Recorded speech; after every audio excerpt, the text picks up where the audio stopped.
Baiklah, Assalamualaikum warahmatullahi wabarakatuh. Perkenalkan, nama saya Diki Garveler dengan NIM 1219204. Di sini saya akan membuat video tentang teori antena untuk menyelesaikan tugas besar saya dengan judul Design and Fabrication of Microstrip Patch Antenna at 2.4 GHz for WLAN application using HFSS. Dan kemudian untuk pendahuluannya, antena microstrip ini telah berkembang pesat sejak diperkenalkan pada tahun 1950-an dan menjadi populer dengan munculnya teknologi PCB di tahun 1970-an. Keunggulannya meliputi bobot ringan, profil rendah, biaya efektif, dan konfigurasi planar, menjadikannya pilihan ideal untuk beragam aplikasi seperti Revit, sistem seluler, GPS, komunikasi satelit, dan LAN. Seperti menarik ini memastikan MSA akan terus berbanyak digunakan di masa depan. Penelitian ini juga berfokus pada desain antena microstrip patch menggunakan perangkat lunak HFSS untuk aplikasi WLAN pada frekuensi resonansi 2,4 GHz. Material dieelektrik yang digunakan adalah FR4 epoksi dengan konstanta dieelektrik 4,4 dan ketebalan 1,5 mm. Desain yang sederhana dan profil yang rendah dari antena yang diusulkan memudahkan proses fabrikasi dan membuatnya sangat cocok untuk aplikasi WLAN. Dan juga untuk peta pikirannya, artikel ini membahas perancangan dan fabrikasi antara microstrip patch berbasis FR4 epoxy untuk aplikasi bulan pada frekuensi 2,4 GHz. Antena dirancang menggunakan HFSS dengan bentuk persegi panjang dan struktur yang sederhana. Parameter desain seperti lebar, panjang patch, dan konstanta dieelektrik dihitung menggunakan rumus teori microstrip. Hasil simulasi di sini juga menunjukkan bahwa return loss-nya sebesar minus 12,5 desibel dan VSWR-nya minimum 0,555 pada sekitar 2,368 GHz. Setelah desain dioptimalkan, file diekspor dalam format DXF untuk proses fabrikasi. Antena hasil fabrikasi diuji menggunakan VNA dan menunjukkan performa yang lebih baik dengan return loss minus 54,43 dB dan bandwidth-nya itu sekitar 200 MHz di frekuensi 2,19 GHz. Antena ini terbukti memiliki bentuk yang ringkas, mudah dibuat dan cocok untuk aplikasi bulan. Desainnya yang efisien, hemat biaya, dan juga memberikan performa yang stabil, baik pada hasil simulasi maupun pengujian nyata. Kemudian, untuk jurnal ini persamaan yang digunakan itu, pertama itu width of patch, dari untuk menentukan lebar patchnya atau lebar microstripnya dengan rumus C per 2 FR sigma Y tambah 1 per 2 yang diakarkan. Kemudian ada IFFF untuk efisiensi, ada sigma R tambah 1/2 ditambah sigma R kurang 1/2 dikalikan dengan 1 tambah 12H per W. Ada juga length efisiensinya dengan rumus C per 2FR akar sigma IFF. Dan delta L di sini adalah perbandingan panjangnya yaitu dengan rumus 0,412H dengan IFF tambah 0,3 dikali W per H ditambah 0,264 per IFF kurang 0,258 dikali W per H tambah 0,8. Dan juga untuk panjang patchnya dapat diukur dengan long efisiensi dikurang 2 delta L. Kemudian panjang substrat dari microstrip ini dapat juga dihitung dengan 6H ditambah L. Dan juga lebar dari substratnya dapat diukur dengan 6H ditambah W. W di sini width yang menunjukkan kelebaran dan L di sini length yang menunjukkan panjang.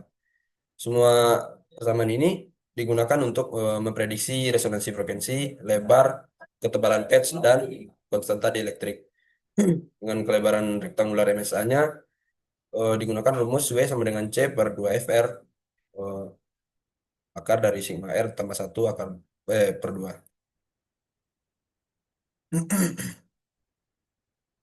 Kemudian ada juga efektif dielektrik konstan yang sudah dijelaskan di awal tadi dengan rumus sigma R tambah 1/2 ditambah sigma R kurang 1/2 dikali 1 tambah 12H per W pangkat setengah minus setengah.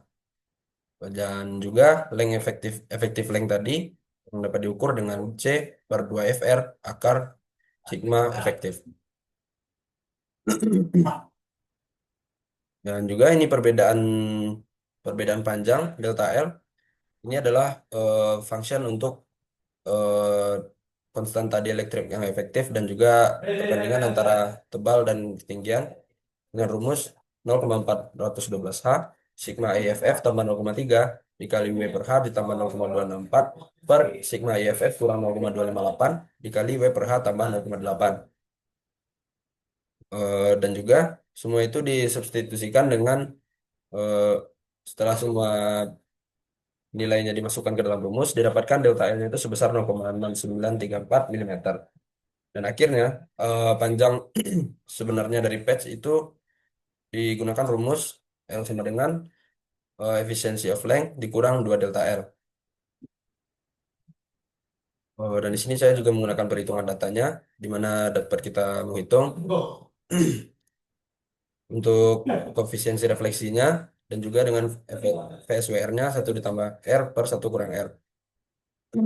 Kalau dapat dilihat di sini, saya menganalisa semua antena mikroskop, antena Giuda, antena helix, dan antena log period.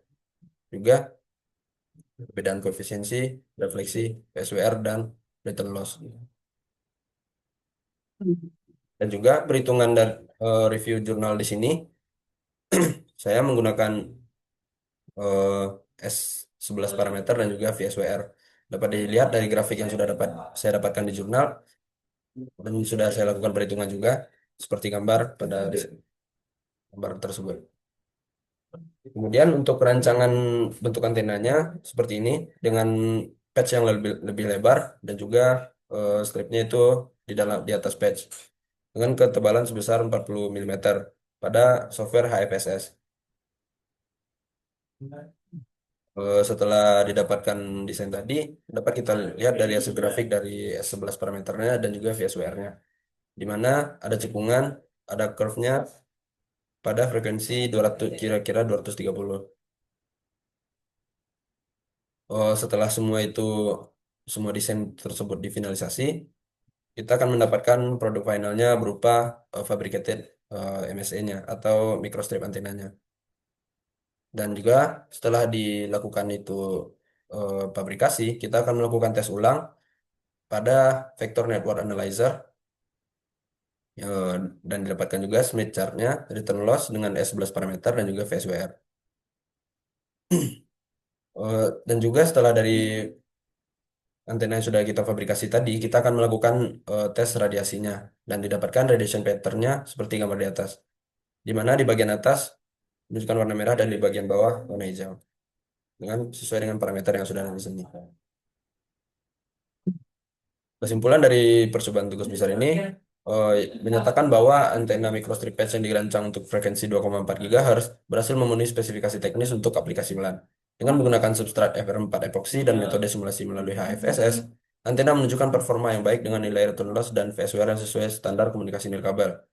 Desain antena ini terbukti efisien, memiliki struktur sederhana, berukuran kompak, dan juga mudah difabrikasi menggunakan format DXF. Hasil pengujian ini menunjukkan bahwa antena mampu bekerja stabil di frekuensi target dengan bandwidth yang cukup lebar, menjadikannya solusi praktis dan ekonomis untuk perangkat bulan saat ini maupun di masa depan. Baiklah, mungkin sekian dari presentasi tugas besar saya. Apabila ada salah, mohon dimaafkan. Assalamualaikum warahmatullahi wabarakatuh.